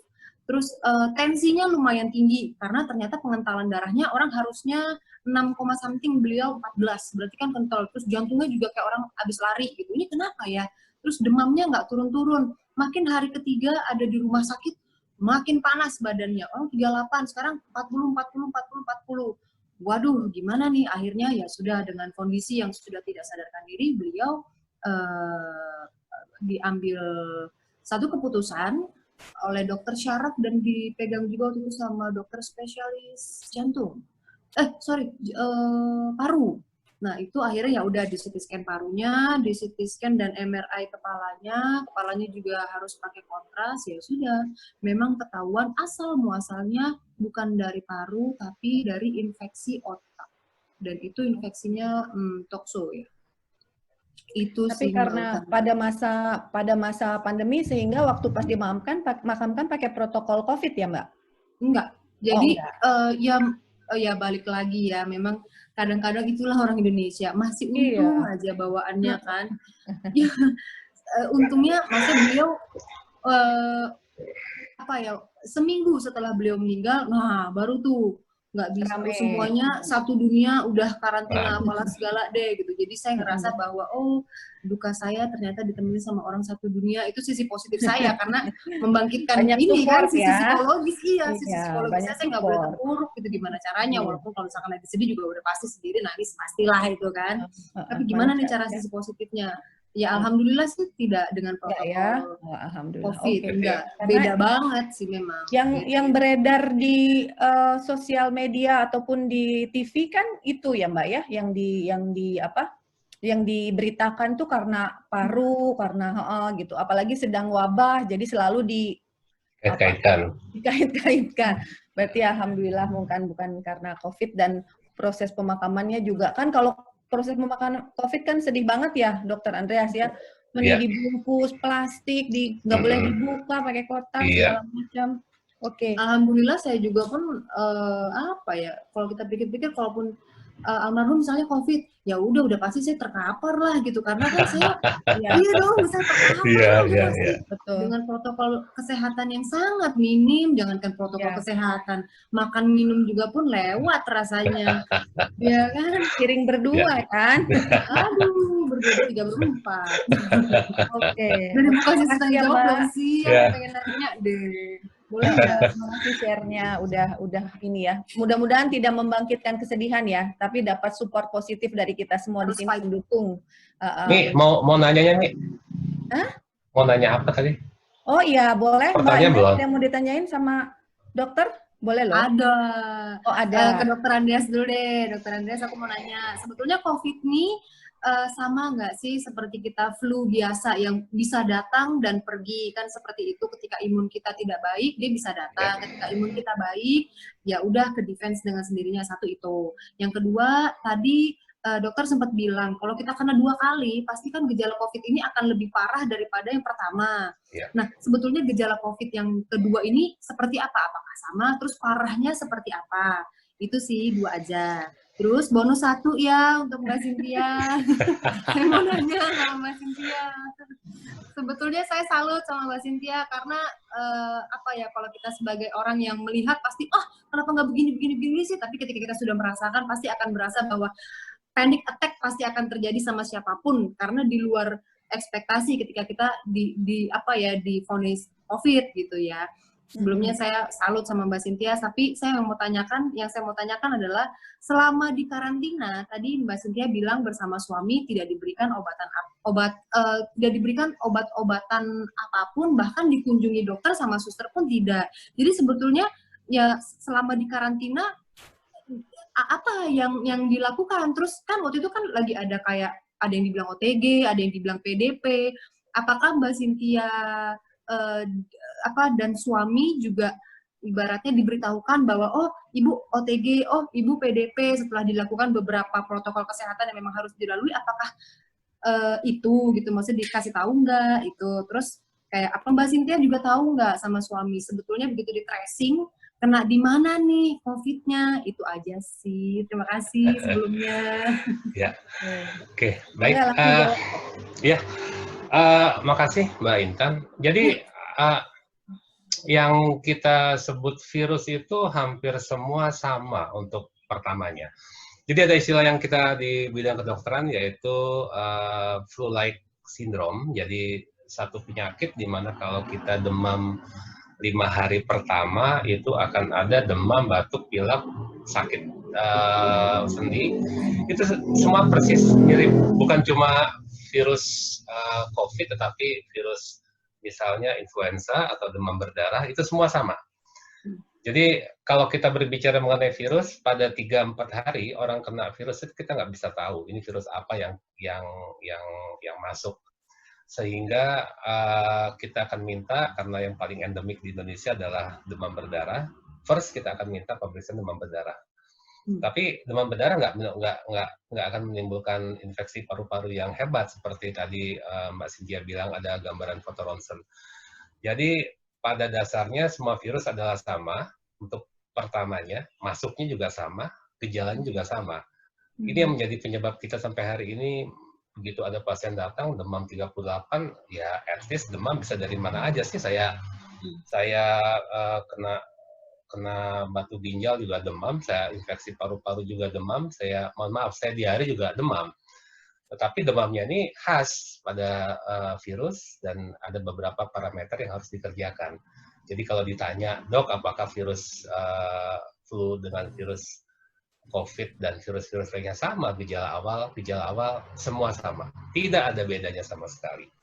Malah kalau tadi Mbak Cynthia dengar, saya dengar Mbak Cynthia nggak dikasih obat apa-apa kok, cuma kasih paracetamol, ambroxol, dan antibiotik, azitromisin. Azitromisin bukan untuk obat virus sebetulnya, tapi untuk penyakit penyerta pada pneumonia, toh sembuh sendiri. Ya, itu sehingga untuk virus halnya yang kita kerjakan adalah tergantung dari gejalanya ringan, sedang atau berat. Untuk pertanyaan kedua mengenai virus reinfeksi, jadi kita mengenal kalau saya kena virus, entah virus apapun, badan kita akan merespon dengan membuat satu antibodi. Antibodi inilah yang akan ditangkap oleh alat rapid sebetulnya. Ya. Nah, antibodi ini akan bertahan kurang lebih 14 hari sampai ada beberapa yang sampai 1 bulan. Antibodi ini makin lama antibodi ini bukan stay kadarnya stabil, tapi antibodi ini kadarnya akan makin turun. Begitu kadarnya kita makin turun dan ternyata ada infeksi yang berulang, kita merasa saya udah sehat, saya udah merasa segar, kemudian saya kembali beraktivitas normal tanpa protokol, saya kontak lagi dengan pasien yang COVID, maka antibodi saya akan kalah dengan virus yang baru masuk dari luar. Itu kita sebut reinfeksi. Atau ini kita istilahkan begini. Yang diperiksa oleh Ibu Cynthia ini adalah viral load. Viral load ini adalah jumlah virus yang cukup untuk menimbulkan positif. Jadi ada kadarnya. Jadi kalau dia di atas diambil pas Ibu Cynthia di swab pakai hidung sama dari mulut, jumlah virusnya ini ada di atas pasti positif. Tapi kalau jumlah virus viral load-nya di bawah ambang batasnya, kan alat ini ya, kita bicara alat, di bawah ini dia akan minimal. Nah, yang saya maksud tadi adalah pada pengambilan swab yang kedua, bisa jadi virusnya itu masih ada sebetulnya, tapi di bawah ambang batas ini. Sehingga memang belum sepenuhnya betul, dan pada waktu kondisi kita lagi drop, ya, kita lagi kecapean, entah kita beraktivitas seperti biasa, maka virus yang tadinya nilai jumlahnya di bawah viral load akan kembali naik. Ya, itu yang menjadi pertanyaan, kenapa sih dok udah negatif kok positif lagi, atau sudah positif negatif terus positif, atau udah lama nggak pernah positif tiba-tiba positif lagi. Dan yakinlah pada sistem kita ini sudah mengenal, jadi kalau ada virus yang kedua kita akan bekerja lebih berat lagi, sehingga gejalanya pun yang ditimbulkan akan lebih berat dari yang biasanya. Satu kasus kemarin kawan saya bercerita bahwa ada pasiennya yang memang hamil, dinyatakan positif, kemudian sudah negatif, alhamdulillah, tapi ternyata sekarang harus berada di ICU untuk menjalani ventilator karena ternyata dia positif lagi virusnya, COVID-nya, sehingga bebannya menjadi lebih berat bagi paru-parunya. Pesan dari sini menjadi perhatian bagi kita, jadi untuk Bu Cynthia juga kalau sudah dinyatakan positif dinyatakan negatif ya puji Tuhan, tetapi tetap jaga protokol, jangan merasa sudah negatif. Antibodi masih ada, sampai 1-2 bulan ke depan tuh di Bu Cynthia tuh antibodi COVID masih ada, tetapi dia akan menurun kadarnya. Jadi nanti kalau udah bulan kedua, bulan ketiga, Bu Cynthia akan seperti orang normal lagi. Jadi harap tetap mematuhi protokol. Ya, begitu, Mbak Mi. Oke, terima kasih. Baik. Ada yang mau bertanya langsung kepada dokter atau Mbak Cynthia? Boleh. Ini ada yang nanya ini, ada yang nanya apa sih? Iya, kalau di chat ini ada nih dok. Pertanyaan aku tadi belum dijawab sama Mbak Cynthia. Oh iya. Maaf. Amin ini. Aja dia ya. Enggak, apa tadi ya pertanyaannya? Apa yang dilakukan di rumah sakit ketika tidak ada treatment gitu ya? Kalau nggak salah ya? Iya. Terus sama kena di mana setelah udah sempat di tracing belum? Udah tahu belum kena di mana? Oke, Sin, monggo. Oke, terima kasih Mbak Intan. Ya, kalau pertanyaan kena di mana, saya sendiri nggak tahu kena di mana. Tapi memang seminggu sebelum saya batuk, saya batuk tuh hari Jumat, seminggu sebelumnya itu saya sempat ke pasar di Alam Sutra dan sempat juga ke Ion Mall gitu ya, gereja dan Ion Mall. Tapi kebetulan ya yang bersama-sama dengan kami ada anak, ada tante saya segala, nggak apa-apa gitu. Jadi ya kita juga nggak tahu. Cuman mungkin saya mencurigai adalah beberapa kali saya ke ATM. Nah, apakah dari ATM juga saya kurang tahu karena memang kebetulan di kompleks perumahan saya sebelum saya kena itu sudah ada 2 orang yang terkena dan yang satu sempat masuk rumah sakit, dua-duanya masuk rumah sakit kalau nggak salah, mereka isolasinya di rumah sakit. Cuman kami tuh sebenarnya nggak kenal, nggak tahu siapa gitu ya. Cuman memang kita dengar ada di kompleks saya tuh udah ada 2 orang yang kena. Jadi saya mencurigainya sih lebih ke ATM mungkin gitu. Karena saya sendiri ya mohon maaf aja waktu saya Selasa dinyatakan COVID itu sebenarnya pagi saya sempat ke ATM juga gitu. Saya jadi berpotensi menularkan juga gitu.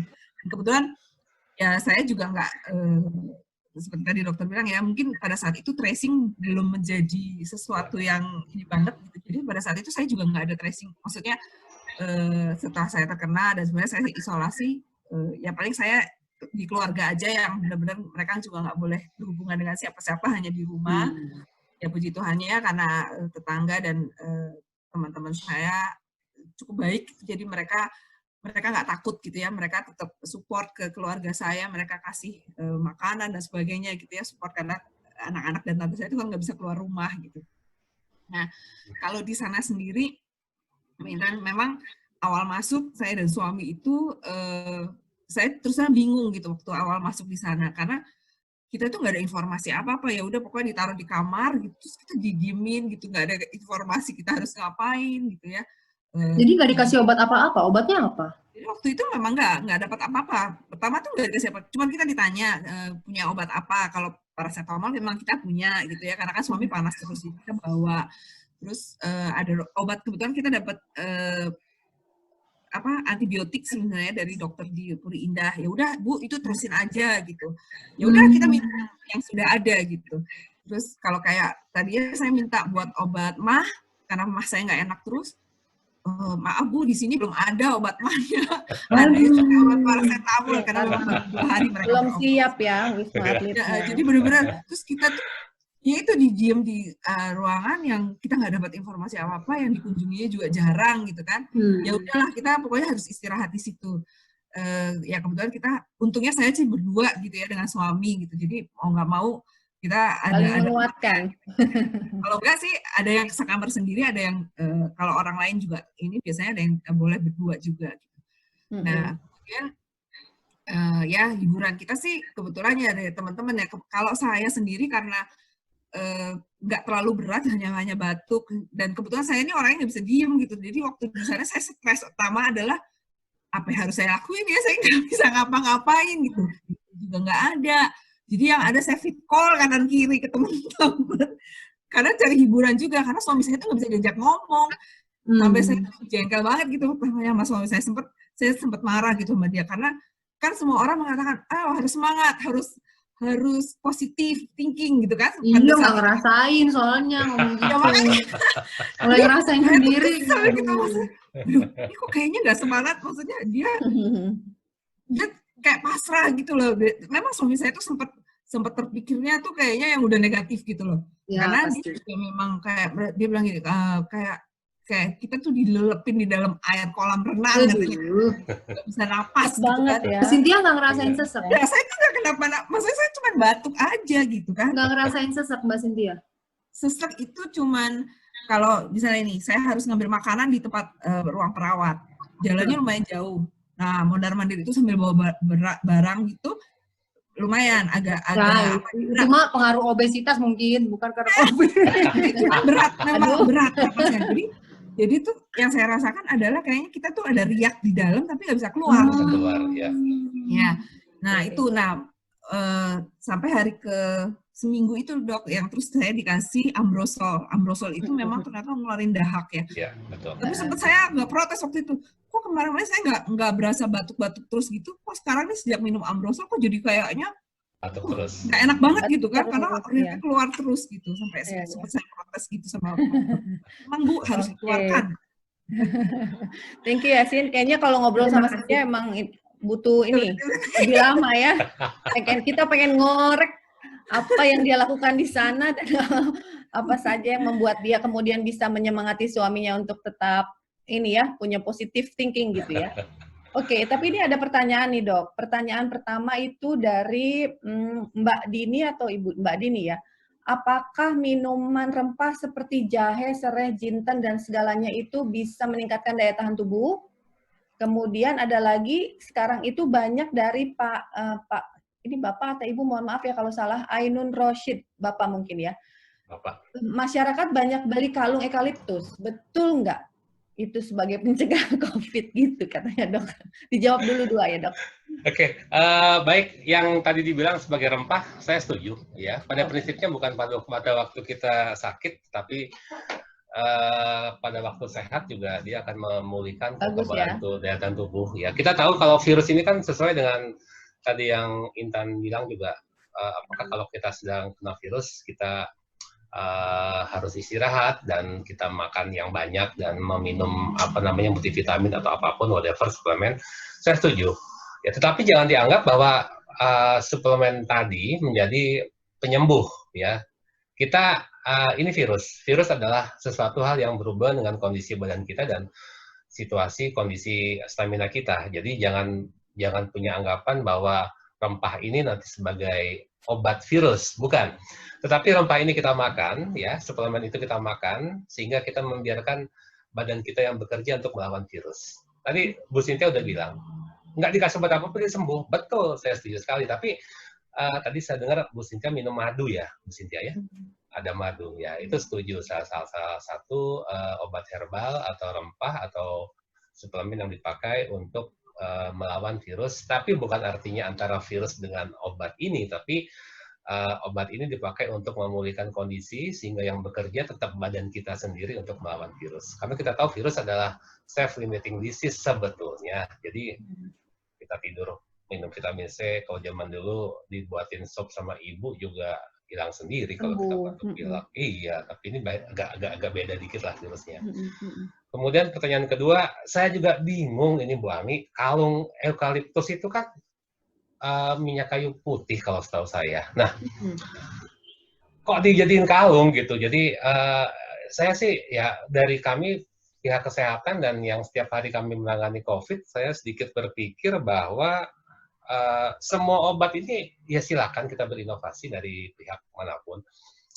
Obat ini belum ada trial, baru dalam tahap in vitro di laboratorium, tapi sudah digaungkan bahwa ini adalah bisa menangkal sebagai antivirus. Sementara penelitiannya baru hanya dikerjakan di laboratorium.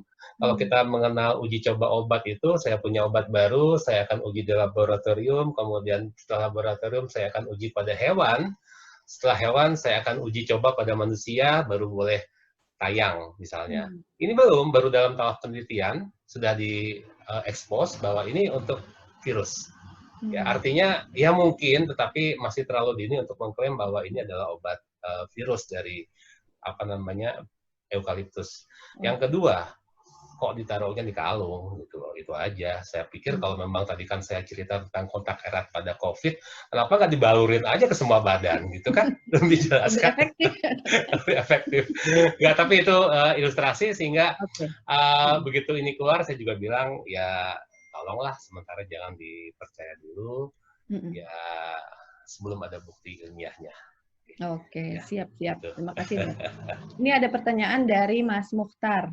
Menurut dokter nih, berapa lama pandemi ini akan berlangsung? Sampai kapan kira-kira selesai, Dok?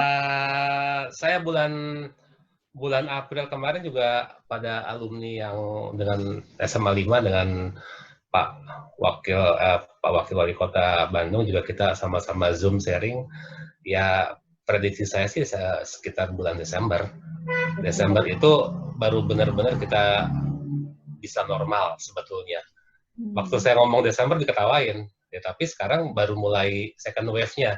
Jadi pertama keluar bulan Maret di kita, kemudian mulai turun, PSBB Turun. mulai dilonggar, sekarang naik lagi, dan Agustus September nanti akan merupakan kurvanya sebetulnya sudah mulai turun lagi nanti. Tapi benar-benar loss-nya, benar-benar amannya sekitar bulan Desember.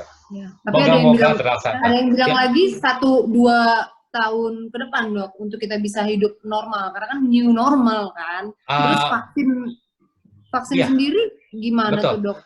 Betul, Mbak Intan. Yang saya takutkan gitu, Mbak Intan, kenapa kita sebut COVID-19?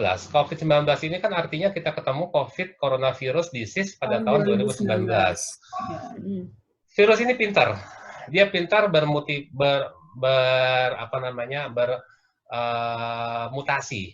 Yang saya takutkan untuk virus 19-nya itu selesai. Tapi nanti ada virus 20. COVID-20, ya bukan, jangan dulu. Takutnya nanti ada COVID-20, COVID-20.1, kayak iPhone kan gitu kan. Jangan dong, beda itu. Nggak, ini cuma saya sedikit ilustrasi kan, sebetulnya kita kenal virus ini kan udah virus flu Hong Kong, SARS, segala macam kan masih satu ini kan satu rumpun. Tapi dia bermutasi. Nah, itu yang tadi saya bilang. Saya takutkan begitu virus ini keluar vaksinnya di bulan Januari 2021, keluar lagi COVID-20 atau COVID-21, yang moga-moga sih enggak lah ya. Mudah-mudahan enggak ya. Ya Allah, kapan nyari duitnya lama ya begini Dok. Ya, sudah susah ini ya, semua kena dampak. Oke. Baik. Nah, ini juga ternyata kan si COVID ini nggak pandang usia, profesi ya. Kita berbahagia juga hari ini ada dokter paru yang kena COVID, gitu ya, Dokter Andreas. Yeah. Ini koleganya Dokter Andreas, Dokter Nini. Boleh Dokter Nini, halo, apakah Dokter Nini masih bersama kita, Dok? Mbak Nini, ya. Ya, Dok, boleh. Ini bagaimana, Dok? Dokter paru bisa kena COVID juga, kemudian boleh kasih kita semacam apa ya? Himbauan atau apa gitu untuk kita supaya bisa memproteksi diri kita lebih baik. Gimana? Monggo, silakan, Dok. Waduh. Ya nggak apa-apa, Mbak Nini. Maaf ya, Mbak. Maaf ya, Dok. Saat ini saya masih menjalani isolasi mandiri udah mau 2 bulan karena swab saya. Oke. Di rumah tapi ya, Dok? Ya, jadi saya sempat nulis tadi di kolom chat. Jadi memang psikologi ini penting sekali ya. Nah, kalau bicara perjalanan, saya terus terang ada satu pasien yang waktu itu saya curigai menginfeksi saya, tapi ternyata memang betul karena saya dan perawat yang masuk ke ruangan itu sama-sama kami positif. Nah, sedangkan saya ada 3 rumah sakit, 2 rumah sakit yang lain tidak ditemukan perawat yang positif. Berarti kecurigaan saya betul pada pasien tersebut karena kebetulan teman pegawai BKKBN. Saya sudah mau pulang, hazmat udah saya lepas, saya tinggal pakai masker. Dok, ada konsulan. Jadi saya masuklah pakai dengan hanya masker tanpa menggunakan APD yang lain. Namanya teman, duduk saya karena udah capek setengah 12 malam, duduk di tempat tidur, ngobrol. Taunya malam itu saya rapid test negatif. Besoknya kejadian sama, saya sudah mau pulang, tiba-tiba, Dok, pasiennya pulang paksa, saya nggak jadi. Saya sudah mau turun, Dok, pasiennya minta ditengokkan dulu sebelum pulang paksa. Masuk lagi saya hanya dengan menggunakan masker. Nah, jadi kesalahan yang kecil, ya, karena itu kejadian jadi maksud saya, itulah kesalahan kecil yang akhirnya menginfeksi saya dengan perawat saya. Nah, pasien akhirnya minta pulang paksa, tiba-tiba saya mendengar berita, Dok, pasien itu rupanya dia minta pindah rumah sakit ke kota yang ada keluarganya. Kebetulan dia di kota saya ini, dia nggak ada keluarganya. Jadi, Dok, pasien yang kemarin itu ternyata COVID positif. Dan tidak membutuhkan waktu lama. Hari kemudian saya demam-demam. Sama seperti yang dibilang Dokter Andre, didiagnosa oleh teman sejawat saya, dia demam berdarah. Kenapa? Karena saya 2 kali rapid test negatif. Nah, hasil demam berdarah saya yang IgG positif terus 2 kali dicek dan trombosit saya turun, demam berdarah lah katanya. Tapi 5 hari nggak mau turun, saya mulai batuk. Akhirnya di CT scan sama seperti Dr. Cynthia ada GGO dan sudah luas. Jadi setengah paru kanan, setengah paru kiri kena. Langsung saya dirujuk ke Medan. Kebetulan saya kota kecil, Dirujuk ke Medan, begitu nyampe di UGD, teman sejawat saya nggak usah nunggu swab, saya langsung diobati sebagai tata laksana COVID. Nah, karena teman saya bilang, nih kok ketinggalan 1 hari aja aku udah nggak tahu loh nyawamu kemana. Aduh. Sudah anjlok sampai 89, orang normal di atas 95. Dan saya Apanya dok, maaf? Ya. Apanya yang oksigen? Saturasi. saturasi. Anjlok di 89. Tapi saya terus terang memang nggak merasa sesak, makanya sering dibilang happy hipoksia. Makanya sering terlambat datang ke medis dan akhirnya menimbulkan kematian seperti saya alami sendiri. Saya nggak sesak yang ngos-ngos, enggak. Tapi tiba-tiba di setel saturasi saya waktu di kota saya udah 92, udah kebingungan. Nyampe di Medan tinggal 89. Hanya tempo 1 hari. Ya udah begitu masuk UGD, teman nggak banyak cakap, langsung di terapi sebagai COVID. Nah, saya mau cerita sedikit dari segi psikologi nih ya, psikologi saya. Jadi mungkin di sini peran psikologis yang lebih penting. Saya 14 hari di ruang isolasi, anak saya juga diisolasi di samping kamar, kami tidak ketemuan. Dokter Andre tahu anak saya harus menjalani sumpah dokter, wisuda dokternya secara online dan terpisah dengan saya. Dan waktu itu saya 10 hari dalam kondisi sesak, saya tidak berani nonton TV. Karena saya sumpah kalau nonton TV, beritanya yang matilah, yang matilah, yang matilah. Saya 10 hari, nah disitulah emosi saya tidak terkendali. Sama seperti Bu Cynthia, tidak bisa mencium bau apapun, tidak bisa merasakan makan apapun. Akhirnya saya diam-diam tanpa diketahui dokter, saya minta kiriman makan dari luar. Kalau enggak, GoFood. Habis itu ketahuan GoFood kena marah. Nggak boleh. GoFood. Minta kiriman makanan dari luar, karena pengen makan apa, nggak rasa apapun. Nyampe di meja saya di rumah sakit, itu pun juga nggak termakan. Nanti kalau udah telat, emosi saya naik. Karena apa? Kita merasakan isolasi ini udah stres, mengandalkan orang. Saya biasa orang mandiri. Tiba-tiba saya harus membutuhkan orang untuk ngirim makanan, ngirim baju, ngirim sesuatu yang saya inginkan, saya butuh orang. Nah, disitulah pelajaran hidup yang paling besar buat saya. Hidup ini ternyata memang sangat membutuhkan orang lain begitu ruang isolasi. Emosi tidak stabil, marah-marah. Wah, pokoknya kamu nggak ngerasain ini, orang diisolasi kayak gini-gini. Masa minta dikirimin mie dari pagi, ini udah jam 11, nah kayak gitu. Telat sedikit emosi, saya juga nggak tahu apa yang mau saya perbuat. Nah, apalagi sekarang ini, saya menjalani isolasi sudah 2 bulan, swab saya nggak negatif-negatif. Nah, itu dok. bagaimana psikologi seorang yang biasa sibuk, tiba-tiba saya tidak keluar rumah kecuali ke teras belakang. Kalau teras kebetulan saya tinggal di komplek rumah sakit, kalau saya keluar ke teras depan, bisa jadi pandangan mata orang, stigma yang saya ya cuma keluar ke teras belakang yang berani. Dan kami benar-benar mengandalkan pasokan dari teman. Besok belanjanya ini taruh di teras. Kalau pengen makan apa, kami nanya rumah makan langganan kami. Nomor ATM-mu nanti kau terima duit sama dari aku juga nggak mau, takut COVID. Nah, sampai segitunya dan ini terus terang menjadi beban psikologis. Nah, yang saya persiapkan beban psikologis juga. Nanti kalau saya negatif, bagaimana pandangan orang? Pasti masih takut-takut. Bagaimana pandangan pasien? Nah, itulah yang sedang saya persiapkan hati saya. Nah, kesibukan saya akhirnya ya apa ini? Menghadiri webinar-webinar. Yang berbagi ya dok. Penyintas COVID. Oh, ternyata masalah penyintas COVID di sana seperti ini. Ada yang ditolak keluarga, ditolak masyarakat. Kemudian ini. Jadi mungkin cerita dari saya itu, jadi suka dukanya seorang dokter paru. Dokter paru loh ya. Dan lagi nularin anak saya. Anak saya kebetulan murid dokter Andre juga, jadi ya. Gitu ya. Nah, mungkin itu dari saya. Terima kasih dokter, terima kasih. Satu lagi dokter Andreas, tadi triggernya dari dokter Nini, apa yang menyebabkan perbedaan swab itu, hasil pemeriksaan swab itu cepat dia negatif atau positif-positif terus? Apa yang bisa kita lakukan untuk mempercepat si kembalinya posisi negatif itu, dok? Sebetulnya begini, swab itu pertama kali ada di Indonesia tuh hanya 3 tempat yang bisa swab. Kalau saya tidak salah di Medan juga ada, kemudian di Palembang dan di Lampung harus mengirim ke Jakarta atau ke Palembang waktu itu. Bandung juga punya, kemudian Surabaya punya. Jadi mungkin bisa Bu Ami pikirkan kalau saya lakukan swab di Lampung, kemudian harus dikirim lagi ke Jakarta, itu bisa butuh waktu sekitar 7-14 hari kita tahu apakah dia positif atau tidak. Itu dulu. Tapi pemerintah menyediakan, akhirnya kami diberi alat swab yang 4 jam bisa jadi. Dokter ini juga sebenarnya udah ada alatnya, tapi kan beliau keburu diisolasi, alatnya baru tiba di rumah sakitnya.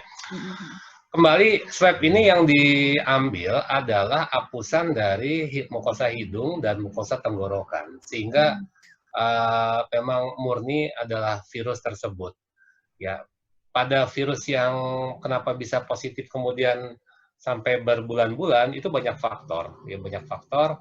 Bisa jadi memang alatnya terlalu sensitif, tetapi memang viral load-nya itu nanti makin lama makin akan turun. Paling lama yang saya dengar adalah 2 bulan dia akan kembali negatif sebetulnya. Pada yang kasus Bu Cynthia dan Dr. Nini itu masih menggunakan edisi revisi 4.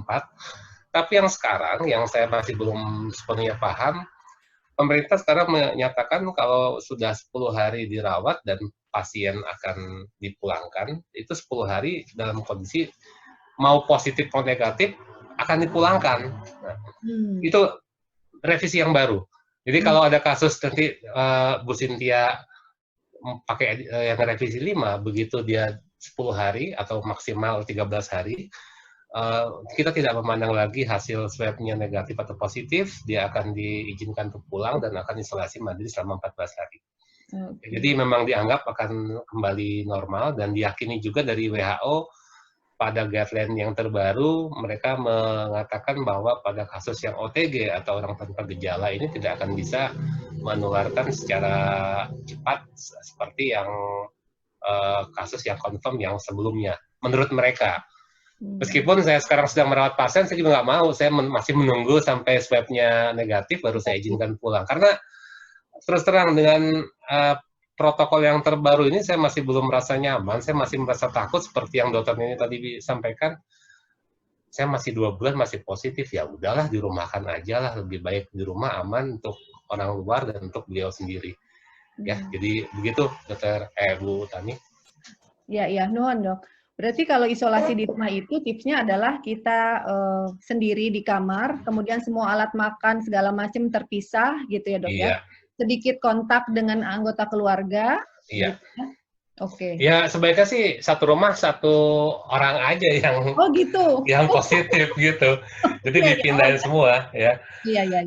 Baiknya ya. Sedikit cerita tentang dokter Nini, memang beliau kan dengan putrinya yang kebetulan juga dokter juga, jadi ada 2 dokter sebetulnya yang di rumah dokter Nini, dan mereka memang satu rumah hanya berdua, yang tidak boleh ada lagi yang masuk. Ya betul yang seperti dokter Nini bilang, jadi kalau ada makanan simpan di depan, nanti dia keluar, semprot dulu, baru dimakan. Itu aja. Ya. Jadi kalau ada anggota keluarga lain, sementara ada yang terkena COVID positif, sebaiknya ya sudah jangan di rumah isolasinya gitu ya dok? Iya, sebaiknya memang di rumah sendiri, atau memang di satu kamar, atau di wisma yang disediakan oleh pemerintah setempat. Oke, siap. Ya. Oke, terima kasih banyak dok, ini waktu kita sudah lewat 15 menit, nggak terasa. Kalau kita panjangin ini pasti nggak selesai, karena semuanya penasaran. Materinya juga banyak yang tadi disampaikan. Nah, terima kasih atas waktunya, Dr. Andre, di sela kesibukannya, weekend-nya masih bisa mau berbagi dengan kami. Cynthia, terima kasih banyak. Juga teman-teman yang sudah hadir menjadi peserta, terima kasih banyak atas atensinya, atas waktunya, atas perhatiannya. Sebelum kita tutup, bolehkah videonya dinyalakan untuk kita berfoto dulu bersama, supaya ada kenang-kenangannya, ada Dr. Nini, ada Mbak Intan, ada Dr. Andre, ada Mbak Cynthia, dan yang lainnya. Boleh tolong dinyalakan dulu videonya? Sebentar saja. Siapa ini? Mbak Esti belum nyala ya. Kemudian Mbak Sito, Mbak Yeni, Mbak Dian, Pak Ada Oteng.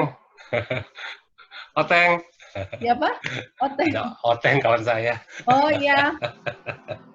Ada kawannya Dokter Andre. Oke, baik. Kita berfoto dulu. Ini ada 2 page nampaknya ya. Lea bisa bantu untuk foto ya? Ya, oke, baik.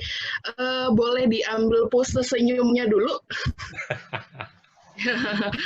Iya, baik. Saya foto ya. 1, 2, 3. Oke, baik. Tunggu sebentar.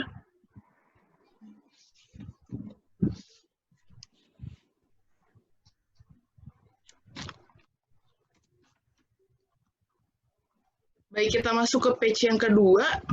Boleh Bapak Ibu diambil posenya? Iya. Baik. 1, 2, 3. Oke, baik. Sudah selesai. Terima kasih. Oke, terima kasih semua Bapak Ibu yang sudah hadir.